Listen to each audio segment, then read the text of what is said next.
My most memorable moment, I would say, in using the MPX, definitely being able to track the audio from my hardware into that device.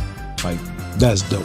What's up? You got your boy Dyreck, aka Native Shades, reminding you to like and subscribe, because today we're going to be talking about the MPC X.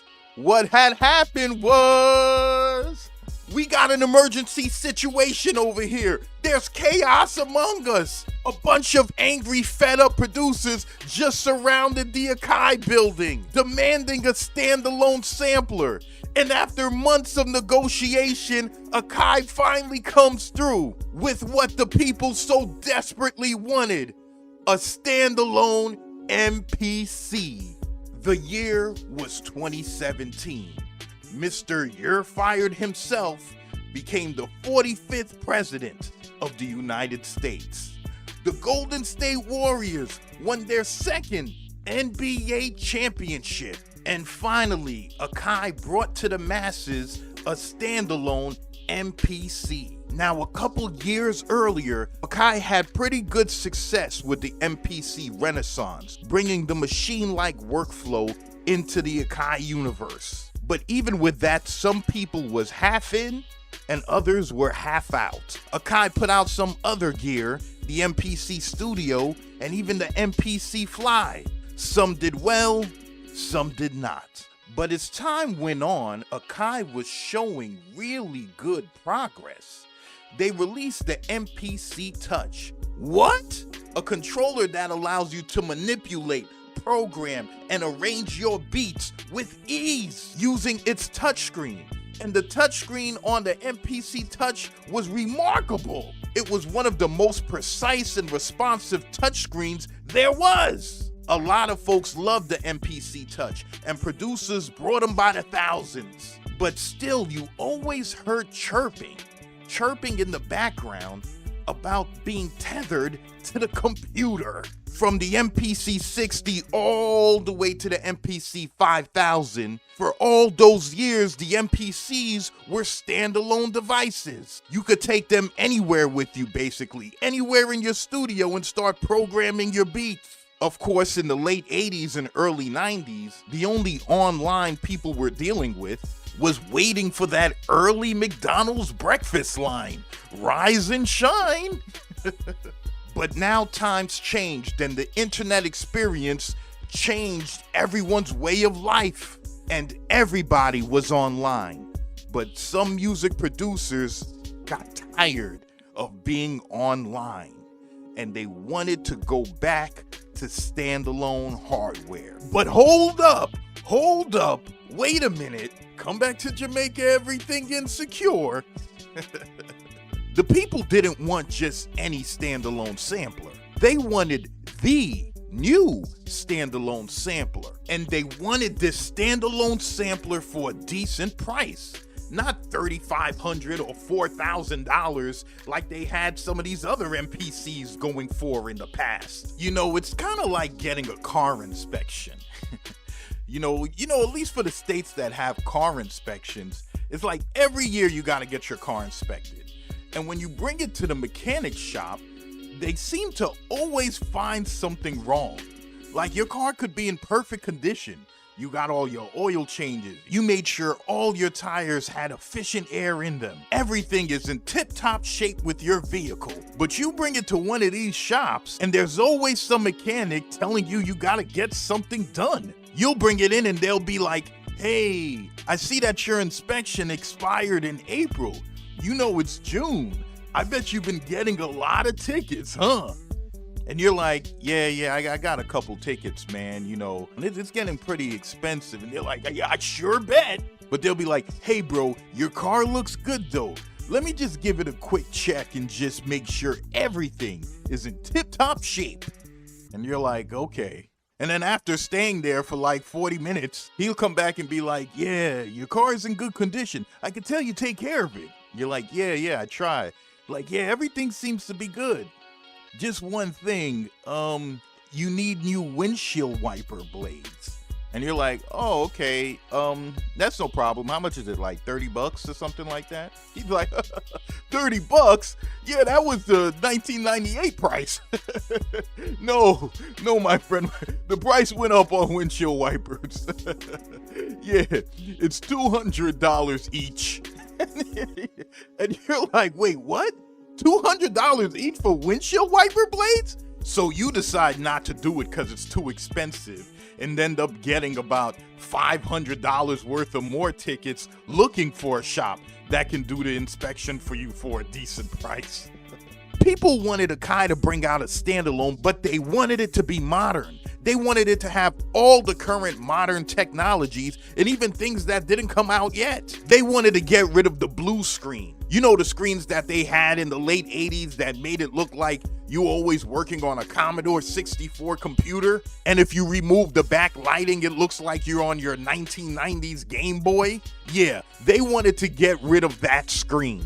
They didn't want computer interference, but they wanted it to be able to connect to the computer, kind of like the Yamaha MX series. They wanted the ability to sample and sequence audio from the MPC to the DAW and back to the MPC. They wanted the functions and the speed of the major DAWs out there, like Pro Tools, Logic, and Cubase. Everybody had a suggestion. Everybody gave their 2 cents. And believe it or not, Akai was paying attention to everything. Every little chirp they heard, they paid attention. And ladies and gentlemen, in 2017, Akai finally gave us a standalone. And not only did they give the MPC community a standalone, but they probably gave us the greatest standalone of all time.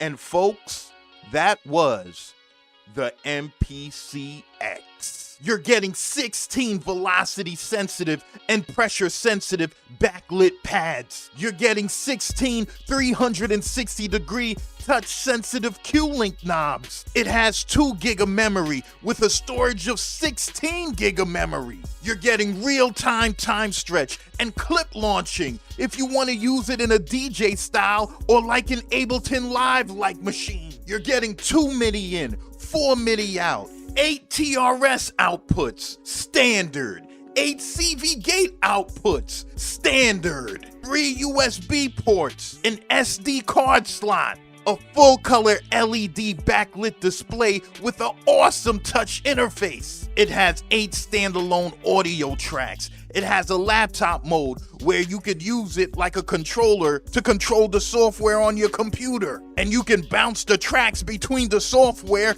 and the hardware. Ladies and gentlemen, Akai finally solved it. Akai finally solved all MPC's enthusiast problems. This, my friends, was the ultimate MPC, and people purchased them by the thousands. The competition fell back. This was such a phenomenal feat that Korg, Roland, and even Native Instruments had no choice but to stand back and just applaud. Applaud the new MPC. Everyone was excited. The modular guys was obsessed with the CV gate outputs. Even some DAW users were really impressed with the laptop mode. Akai finally slayed all its competitors and regained its spot as the king of samplers. So the beginning workflow of the MPC X is like this. You turn the unit on, you press the empty project at the lower left of the screen, and your sequence appears. So you have your tempo, how many bars, your start and end. The second row has your tracks, where it'll tell you what track you're on and whether or not you want to make it a MIDI track, a drum track, an instrument track, CV, plugin. You choose. And below that has your program, where you basically choose whatever program you want to work on. So at the bottom of the screen, you click Browse. And at the Browse, you have all your contents. You have your expansions, all the sounds that come with the MPC, everything. On the section that says Places, it has your hard drive and all the contents in it. Just go through all the contents in your hard drive. If you want to upload a sound to a drum pad, just press the drum pad you want to upload a sound to, then just press load on the MPC and your sound is loaded. And once you load up all the sounds you want, you can just start arranging your sequence as you normally would on any MPC. Pretty smooth. Now, with every good As we all know, there's bad. For every Silver Surfer, there's a Thanos. But with the MPC X, there wasn't really any bad. People didn't really have any complaints. You know, any of the complaints people had, the problems were usually solved with updates. They wanted more audio tracks, so they gave them more audio tracks. Folks wanted more inputs and outputs, so they made it USB class compliant. So now you can expand the inputs and outputs of the unit. They wanted pitch correction and all that, and they gave them pitch correction and all that. So when the MPC X came out, it was about $2,300. $2,300. That's a lot of money, but it was well worth the purchase. This was Akai's new flagship sampler, and it pretty much answered all of the requests the community had. And a good thing about the X, along with the Live 2, the MPC 1 and everything, Akai gives it updates whenever they get a chance to. So down the line, you don't know what more awesome features they might give the MPC X. So yeah, folks, that's the MPC X. What had happened was... So this is your boy, Dyreck, aka Native Shades, reminding you to go down low in the description and get that Soundmaster sample pack, where I'm giving you the dopest, illest sounds for you to use in your projects. And no, folks, I don't mean the pink houses. And with it, you get a free introduction video on how to get nice with the keyboard. Have you always wondered how to play the piano? Have you always wondered, how can I play these incredible melodies that I'm hearing all the time? Well, you get an additional video with the sample pack. So this is your boy, Dyreck, aka Native Shades, reminding you to like and subscribe. And I'm signing off.